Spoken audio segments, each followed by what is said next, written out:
Dear students, today we will continue the structure and bonding chapter. The today topic is अतिसंयुग्मन, Baker Nathan प्रभाव, या फिर English में बोलते हैं इसको हाइपर कॉन्जुगेशन। हाइपर कॉन्जुगेशन यानी अतिसंयुग्मन प्रभाव, हाइपर कॉन्जुगेशन इफेक्ट। जिस प्रकार से हमने कल अनुनाद के बारे में बताया था कि अनुनाद किसी भी एक संरचना से जो गुण होते हैं वो एक संरचना के द्वारा नहीं दर्शा सकते, वैसे ही उसी तरह का एक और गुण होता है जो उसमें भी जो है वो अस्थानीकृत इलेक्ट्रॉनों का मूवमेंट होता है। अस्थानिक इलेक्ट्रॉनों जो इलेक्ट्रॉन्स हैं वो एक दूसरे जगह तक इलेक्ट्रॉन मूवमेंट करते हैं। पर इसमें अंतर यह है कि जिस प्रकार से रेजोनेंस हमने देखा था कि पाई से पाई में होगा या पाई से जो है दूसरे जो पी ऑर्बिटल में होता है खाली भरे, तो लेकिन इसमें क्या होता है अतिसंयुग्मन प्रभाव में केवल और केवल सिग्मा बॉन्ड पार्टिसिपेट करता है। सिग्मा बॉन्ड के प्रभाव से ही अतिसंयुग्मन होता है और कभी भी किसी अनुनाद में हम देखते हैं तो सिग्मा बॉन्ड सिग्मा बंध से संबंधित इलेक्ट्रॉन पार्टिसिपेट नहीं करते हैं। ठीक है, ये भी एक प्रकार का अस्थानीकृत बंध है। अस्थानीकृत ये आपके बारे में बताता है, डिलोकलाइज इलेक्ट्रॉनों का सर्कुलेशन होता है। ठीक है, तो इसमें भी क्या है सिग्मा बॉन्ड्स का ही पार्टिसिपेट होता है, तो सिग्मा बॉन्ड्स का भी पार्टिसिपेट होता है। ऐसा कोई भी वो नहीं है जिसमें अनुनाद देखा अपन ने, जो पैसे इलेक्ट्रॉनिक प्रभाव देखा, उसमें क्या होता है कि लोन पेयर के साथ में पाई बॉन्ड्स की जिम्मेदारी हो, प्लस हो माइनस हो, लेकिन यहाँ पे क्या है कंप्लीटली स्ट्रॉन्गली बॉन्ड, सबसे मजबूत बंध सिग्मा बंध से संबंधित इलेक्ट्रॉन भी भाग लेते हैं। वो इलेक्ट्रॉन का भाग लेने के साथ ही इसके अंदर sigma to pi, sigma to p, sigma to pi इलेक्ट्रॉनों का अस्थानीकरण होता है। सिग्मा टू पाई हो सकता है या सिग्मा टू पी होगा। सिग्मा टू पी ऑर्बिटल जो होता है खाली भी हो सकता है और भरा हुआ भी हो सकता है। तो इस प्रकार से हम ये कह सकते हैं कि ये जो अतिसंयुग्मन प्रभाव है, अतिसंयुग्मन हाइपर कॉन्जुगेशन, कॉन्जुगेशन तो है लेकिन हाइपर है, अति है। इसका अति क्यों है? क्योंकि इसके अंदर से एक मजबूत बॉन्ड सिग्मा बॉन्ड के इलेक्ट्रॉन भाग लेते हैं। ठीक है, इसलिए इसको अतिसंयुग्मन प्रभाव, अतिसंयुग्मन इफेक्ट के नाम से जाना जाता है। इसे बेकर नाथन ने खोजा था, इसलिए इसका नाम बेकर नाथन प्रभाव भी रखा गया है, या बेकर नाथन प्रभाव इसको बोलते हैं। ठीक है, इस नाम से भी आपके एग्जाम के अंदर ये चीजें आती हैं, उसके बारे में अपन आगे बात करते हैं। देखिए कि हमने जो बताया कि जिस प्रकार से जो है अतिसंयुग्मन हो रहा है, सिग्मा बॉन्ड का हो रहा है, कितने प्रकार का होता है उसके बारे में देख लेते हैं। टाइप फर्स्ट देख रहे हैं एल्किन्स के अंदर, यानी सिग्मा टू पाई हो सकता है, पाया जा सकता है, एल्किन्स के अंदर पाया जा सकता है। यदि एल्किन के पास अल्फा हाइड्रोजन प्रेजेंट है, अल्फा हाइड्रोजन के इलेक्ट्रॉन पाई सिग्मा इलेक्ट्रॉन्स जो है अल्फा हाइड्रोजन जो परमाणु है, अल्फा हाइड्रोजन एटम है, उससे संबंधित जो सिग्मा इलेक्ट्रॉन्स है, सिग्मा बंध के इलेक्ट्रॉन्स है, वो इसके अंदर पार्टिसिपेट करते हैं। तो इसमें तो देखिए ये जो सिग्मा एच और एच के बीच में जो सिग्मा बॉन्ड है एल्किन्स के अंदर बात कर रहे हैं अपन, और ये पाई बॉन्ड है।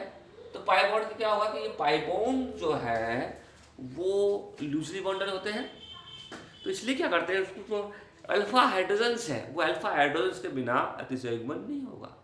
ये तो अल्फा हाइड्रोजन्स हो या अल्फा पोजीशन कोई ऐसा इलेक्ट्रॉन विड्रॉइंग हेलोजन्स ग्रुप जुड़ा हुआ हो, ठीक है, या फिर आपके अल्फा पोजीशन पर हाइड्रोजन हो तो उस पोजीशन से हो जिसमें कि या तो नेगेटिव चार्ज हो या पॉजिटिव चार्ज हो या कोई मूलक जुड़ा हुआ हो, तो उस कंडीशन में भी अतिसंयुग्मन हो सकता है। वो अपन विस्तार से देख रहे हैं।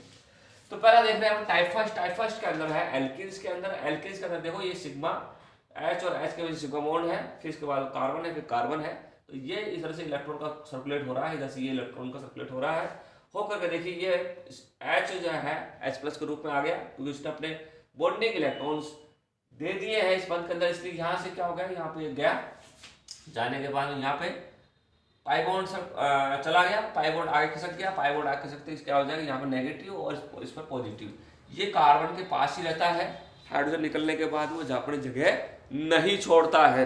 बस ये है कि आपस में ये कंटिन्यू इस प्रकार से क्या करते रहते हैं, इक्विलिब्रियम होते हैं, एक दूसरे के जो है साम्य में रहते हैं। इस प्रकार से साम्य पोजीशन के अंदर रहने के कारण ये क्या करता है कि एक जगह दिखाई देता है कि टूटे हुए नहीं है, एक जगह दिखाई देता है कि टूटे हुए नजर आ रहे हैं, लेकिन कभी भी अलग नहीं होते हैं। ठीक है, कभी भी ये अलग नहीं होते हैं। इस प्रकार से टाइप फर्स्ट के अंदर एल्किन्स के अंदर यदि अल्फा हाइड्रोजन प्रेजेंट है तो वो इजीली जो है आपका अतिशय युग्मन में पार्टिसिपेट करेंगे, उसको पाई इलेक्ट्रॉन्स और एक प्रकार का इस प्रकार से दिखाते हैं। वो एल्किन्स के बारे में बताता है, वो एल्किन्स कंडीशंस क्या है, किस प्रकार से इसके प्रिंसिपल्स हैं या गुण क्या है, हाइपर कॉन्जुगेशन उसके बाद में देखेंगे। पहला देखते हैं अपन टाइप 2। टाइप 2 पे अंदर देखिए कि यहाँ पे एल्किन्स के बाद में अल्फा पोजीशन पर क्या जुड़ा हुआ है, हैलोजन, एक्स हैलोजन जुड़े हुए हैं। माय डियर स्टूडेंट्स, जो हैलोजन जो होते हैं वो सारे के सारे उसकी विद्युत ऋणता अधिक होती है। विद्युत ऋणता अधिक होने के कारण ये सारे इलेक्ट्रॉन को अपनी तरफ खींच लेते हैं। खींचने के बाद में ये पहले इधर जा रहा था, अब ये इस साइड जाएगा, किसके पास जा रहा है, एक्स के पास जा रहा है, और जाकर के क्या है अपने बॉन्डिंग इलेक्ट्रॉन्स पर दे रहा है। देने के बाद में क्या जाएगा, इसने इसके बॉन्डिंग इलेक्ट्रॉन्स को पाई सिग्मा इलेक्ट्रॉन अपनी तरफ खींच लिया है, इसलिए यहाँ पॉजिटिव की जगह क्या आ जाएगा, नेगेटिव आ जाएगा, और इसने ये दिए हैं तो इसलिए क्या आ जाएगा, यहाँ पॉजिटिव आ जाएगा। इस प्रकार चार्ज का सेपरेशन हो गया, और ये चार्ज सेपरेशन के बाद में हमें जो है इस प्रकार से जो है एक्स नेगेटिव और एक्स पॉजिटिव मिल रहा है। तो ये हमें बता रहा है कि इस प्रकार से इसके अंदर साम्य होता है। और टाइप 2 के अंदर यदि किसी भी एल्किन के पास कोई इलेक्ट्रॉन विड्रॉइंग ग्रुप जुड़ा हुआ है तो वो अपने इलेक्ट्रॉन खींच लेता है, खींच करके इजीली जो है निकल जाता है, निकल के उसके पास ही बना रहता है और एच नेगेटिव के रूप में आता है। ये सब चीज़ें जो है हम जो कार्बनिक यौगिकों के अंदर जो उसके मैकेनिज्म पढ़ेंगे, ठीक है, तो उसकी अभिक्रियाओं के अंदर ऑर्गेनिक रिएक्शंस के अंदर या कार्बनिक अभिक्रियाओं के अंदर जो हम उसकी मैकेनिज्म पढ़ेंगे तो उस समय ये सब चीज़ें काम में आती है। ओके, चलिए टाइप 3 के बारे में बात करें। टाइप 3 जो है हमें बता रहा है कि इस प्रकार से सिग्मा बॉन्ड इसके पास है, इसके पास एक लोन पेयर है। अब क्या टाइप 3 के अंदर देख रहे हैं अपन क्या, मूलक रेडिकल। तो यदि किसी कार्बन के ऊपर रेडिकल या मूलक उपस्थित है अगर और उसके अल्फा पोजीशन पर उसके अल्फा कार्बन के ऊपर अल्फा हाइड्रोजन उपस्थित है, तो वो अल्फा हाइड्रोजन उपस्थित होने के कारण अल्फा समय अल्फा चाहिए, अल्फा पोजीशन चाहिए, तो अल्फा पोजीशन पर या अल्फा हाइड्रोजन उपस्थित है तो वो भी आपके इस प्रकार से इलेक्ट्रॉन ये जो है वो इलेक्ट्रॉन इसको दे देगा, रेडिकल टूटेगा तो यहाँ पे पाई बॉन्ड आ जाएगा। पाई बॉन्ड आते ही रेडिकल की फुलफिल हो जाएगी। ये जो आपका खाली है यहाँ पे ऑर्बिटल थोड़ा सा एक इलेक्ट्रॉन होने के कारण ये ले लेके पाई बॉन्ड आ जाएगा, और ये एच रेडिकल के रूप में इसके पास बना रहता है। तो ये जो है हमारा अतिशय युग्मन का तीसरा पार्ट, अतिशय युग्मन का तीसरा पार्ट। एक लास्ट चौथा पार्ट और देख लेते हैं। चौथा का पार्ट है कार्बोकैटायन का, कार्बोकैटायन को देख लेते हैं। ठीक है, तो चौथा पार्ट में अपन बात कर रहे थे टाइप फर्स्ट था, अब टाइप देख रहे हैं अपन क्या, टाइप थर्ड के बाद टाइप 4। टाइप 4 में एक इस प्रकार से है, एक आपके पास कार्बोकैटायन है, इस कार्बोकैटायन के पास H जुड़े हुए हैं, ठीक है, और इसके अल्फा कार्बन के ऊपर अल्फा हाइड्रोजन अगर उपस्थित है इस प्रकार से, तो वो भी आपके क्या करते हैं, अतिशय युग्मन को दर्शाते हैं। इसके पास बॉन्डिंग इलेक्ट्रॉन्स हैं, सिग्मा बॉन्ड के इलेक्ट्रॉन्स इसके पास पाए जा रहे हैं। तो सिग्मा बॉन्डिंग इलेक्ट्रॉन्स जो है इधर से इधर ट्रांसफर होंगे, और ट्रांसफर होकर के ये तो पाई बॉन्ड बन जाएगा, और इसके बाद पॉजिटिव आ जाएगा। पॉजिटिव आते क्या हो जाएगा भाई, ये कार्बन डबल बॉन्ड कार्बन, इसकी वैलेंसी कंप्लीट, और इसकी वैलेंसी एक और है तो इसके पास आ जाएगा H+, क्योंकि इसने अपने इलेक्ट्रॉन बॉन्डिंग में दे दिए हैं। इस प्रकार से कार्बोकैटायन होगा तो कार्बोकैटायन भी अपने जो अल्फा कार्बन के ऊपर जो हाइड्रोजन है उसके बॉन्डिंग इलेक्ट्रॉन्स को, उसको सिग्मा इलेक्ट्रॉन्स को ले लेता है। इसलिए इसके अंदर सिग्मा बॉन्ड से इलेक्ट्रॉन, सिग्मा बॉन्ड के इलेक्ट्रॉन पार्टिसिपेट कर रहे हैं। तो सिग्मा बॉन्ड पे पार्टिसिपेट करने के कारण इसको ही अतिशय युग्मन कहा जाता है, अतिशय युग्मन, ठीक है, कहा जाता है। ओके, तो ये चीज़ हमें अतिशय युग्मन के रूप में मिलती है। अब देखते हैं इसके कंडीशंस और एप्लीकेशंस पार्ट में। तो एप्लीकेशंस कंडीशन के पार्ट में अपन बात करेंगे कि एप्लीकेशंस ऑफ हाइपर कॉन्जुगेशन के प्रॉपर्टी क्या है, गुण क्या है, उसके बारे में देखते हैं। इसके उपयोग क्या है, अनुप्रयोग क्या है, तो अनुप्रयोग के बारे में, एप्लीकेशंस के बारे में देखते हैं। हाइपर कॉन्जुगेशन के अनुप्रयोग वो हम लेके चल रहे हैं, और बिल्कुल ढंग से समझने की कोशिश करना, क्योंकि ये चीज़ें जो है एग्जाम में जरूर आएगी, 5 नंबर की या 10 नंबर की, इसको कभी अपन को मिस नहीं करना है। जो भी क्वेश्चंस आपका माइंड में आते हैं वो जरूर पूछें, व्हाट्सएप से पूछें, ठीक है ना। बिना देखो पूछे गए तो हमें ये महसूस होगा कि आपको सही समझ में आ रहा है, ठीक है ना। और अगर नहीं समझ में आ रहा है, आप नहीं पूछ रहे हो, तो गलती, ठीक है ना, होती है, ये गलती आपकी होती है। आगे देखें एप्लीकेशन पार्ट या अनुप्रयोग हाइपर कॉन्जुगेट। हाइपर कॉन्जुगेट अनुप्रयोग हम देख रहे हैं कि जिस प्रकार से पहला अनुप्रयोग है स्टेबिलिटी ऑफ एल्कीन्स से, कि आपने इससे पहले हम स्टेबिलिटी ऑफ एल्कीन्स के बारे में बात की थी। स्टेबिलिटी ऑफ एल्कीन्स हमें मिलती है, एक तो अनुप्रयोग ये है। दूसरा है स्टेबिलिटी ऑफ कार्बोकेटाइन, नहीं एल्कीन, यानी एल्कीन का स्थायित्व के बारे में बताता है ये। कार्बोकेटाइन के स्थायित्व के बारे में बताया, कौन सा carbocation 3 degree 2 degree 4 degree sorry 1 degree 2 degree 3 degree जो कार्बोकेटाइन है उसमें कौन सा ज़्यादा स्टेबल है, उसके बारे में भी हाइपर कॉन्जुगेशन में बताता है। I+I प्रभाव से भी ज़्यादा प्रभावी अतिसंयुग्मन होता है, ये ध्यान रखेंगे। तो अतिसंयुग्मन के द्वारा ही हम कार्बोकेटाइन और कार्बोएनाइन यानी कार्बोरेनाइन और कार्बोधनाइन के स्थायित्व के बारे में हमें अतिसंयुग्मन से ही पता लगता है, ठीक है। और इसके बाद में जो फ्री रेडिकल्स हैं जैसे कि मुक्त मूलक है, मुक्त मूलक का स्थायित्व भी हमें इसके द्वारा पता लग सकता है। स्टेबिलिटी ऑफ एल्किन्स, एल्किन के स्थायित्व के बारे में पता लगता है। दूसरा है स्टेबिलिटी ऑफ कार्बोकेटाइन, कार्बोकेटाइन के बारे में भी पता लगता है। स्टेबिलिटी ऑफ कार्बोएनाइन, कार्बोएनाइन के बारे में पता लगता है। दूसरा है स्टेबिलिटी ऑफ रेडिकल, तो रेडिकल की स्टेबिलिटी के बारे में लगता है। पांचवा जो है वो उसके बारे में देखते हैं, directive influence of CCl3 group. CCl3 जो ग्रुप्स हैं उसकी दिशात्मकता के बारे में, उसकी दिशात्मकता के बारे में, यानी directive influence of CCl4 group. तो CCl ग्रुप की दिशात्मकता का प्रभाव क्या है, ग्रुप का प्रभाव के बारे में हमें पता चलता है। इस प्रकार से हम इसका अनुप्रयोग जो है काफ़ी इंटरेस्टिंग है और काफ़ी काम के हैं, हमारे ऑर्गेनिक केमिस्ट्री में बहुत काम आता है, इसलिए इस चीज़ को ध्यान से पढ़ करके ध्यान से देखेंगे। अब पैरा लेके चल रहे हैं हम अनुप्रयोग में, लेके चल रहे हैं क्या, स्टेबिलिटी ऑफ एल्किन्स के बारे में, ठीक है। तो एल्किन्स में बताइए कि एक तो एल्किन्स ये है double bond CH3 CH3 CH3 CH3, एक एल्किन्स है हमारे CH3H CH3 CH3। दूसरी एल्किन है CH3 एक और छोड़ दीजिए CH3H और H आ गया। फिर इसके बाद में एल्किन है सिस और ट्रांस के बारे में बताया था मैंने, तो इसके बाद में H और H। देखिए 4 तरह की एल्किन्स हैं। एक तो इसके सारे के सारे जो एल्किन सारे हाइड्रोजन्स हैं वो CH3 ग्रुप से मैंने रिप्लेस कर दिए गए हैं। इसमें एक CH3 ग्रुप को हाइड्रोजन रिप्लेस कर दिया गया है, फिर इसके बाद में दूसरे वाले CH3 ग्रुप को हाइड्रोजन रिप्लेस कर दिया। सब क्या है, CH3 ग्रुप। क्या है ये CH3, ये भी क्या है CH3 ग्रुप है, ये सब क्या है CH3 ग्रुप्स है।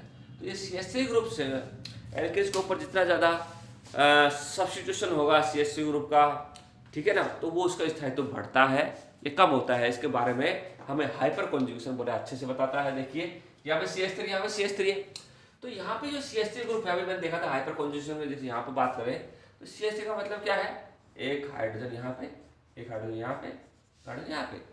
और ये जो पाई बॉन्ड्स है ये क्या है, हमारा बीच में पाई बॉन्ड है, और पाई बॉन्ड के अल्फा कार्बन पर अल्फा हाइड्रोजन कितने हैं, एक अल्फा हाइड्रोजन, 2 और 3, यानी एक कार्बन से डायरेक्ट जुड़ा हुआ जो अल्फा कार्बन है उस कार्बन से रिलेटेड कितने हाइड्रोजन अल्फा है, 3 हाइड्रोजन अल्फा है। तो 3 बार ये हाइपर कॉन्जुगेशन अतिसंयुग्मन में भाग ले सकता है। पहला एक हाइड्रोजन भाग लेगा, एक हाइड्रोजन भाग लेता है तो क्या बनता है, देखो इस प्रकार से, थोड़ा सा इसको मिटा देता हूं मैं, तो इस प्रकार से ये भाग लेगा तो बनेगा क्या, इसने अपना भाग ले लिया, फिर दे दिया, और ये जो चीज़ है ये इधर चला गया, ठीक है, इधर आने के बाद ये और ये तो क्या बन गया, नेगेटिव। अब आपका यहाँ कार्बन, यहाँ डबल बॉन्ड इस कार्बन पर, और यहाँ भी जो है एक हाइड्रोजन और एक हाइड्रोजन निकल चुका है कार्बोनाइल ग्रुप में, ये बन जाएगा, ठीक है, ये मिल गया आपका। तो एक हाइड्रोजन दिया, एक हाइपर कॉन्जुगेशन, दूसरा हाइड्रोजन शामिल करेगा दूसरा अतिसंयुग्मन, तो तीसरा करेगा 3 अतिसंयुग्मन। तो इस प्रकार से एक CH3 ग्रुप होगा तो उसके अंदर 3 अतिसंयुग्मन होंगे, यानी 3 हाइड्रोजन अल्फा है तो 3 हाइड्रोजन अल्फा होते हैं, जिसमें 3 अतिसंयुग्मन होते हैं, यानी यानी अतिसंयुग्मन जो है अल्फा हाइड्रोजन की संख्या पर निर्भर करता है, ठीक है। तो अल्फा हाइड्रोजन जितनी संख्या में होंगे उतना ही अतिसंयुग्मन होगा, और जितना अधिक अतिसंयुग्मन होता है वो स्पीशीज, वो ऑर्गेनिक कंपाउंड उतना ही स्थायित्व को ग्रहण करता है। इसी प्रकार से यहाँ पे 3 हाइड्रोजन है, 3 एक ही CH3 ग्रुप होने के पास, एक CH3 ग्रुप है ना, तो एक CH3 ग्रुप है और सभी जगह हाइड्रोजन है, एक CH3 ग्रुप होगा तो 3 हाइड्रोजन अल्फा मिले, 3 हाइड्रोजन अल्फा मिले तो 3 ही क्या हो गया, अतिसंयुग्मन होगा। तो अतिसंयुग्मन संरचना कितनी मिलेगी, एक तो खुद की और 3 ये देगा तो कितनी होगी, 4। तो एक 3 अल्फा हाइड्रोजन 4 अतिसंयुग्मन संरचनाएं देते हैं। तो संयुग्मन संरचनाओं का मतलब क्या है, संयुग्मन संयुग्मन संरचना ना ए इक्वल टू होता है अल्फा हाइड्रोजन प्लस 1। क्या होता है भाई, अल्फा हाइड्रोजन प्लस 1। तो अल्फा हाइड्रोजन 3 है, प्लस 1 कटे 4, तो इस ग्रुप में कितनी मिलेगी, 4 अतिसंयुग्मन संरचनाएं मिलेगी। इसी तरह से हम बात करूं मैं इसकी फर्स्ट नंबर की, फिर सेकंड नंबर के। इस पर देखिए सेकंड नंबर में कितने हैं, 3 हाइड्रोजन CH3 ग्रुप, तो कितने हो गए बताइए यहाँ पे।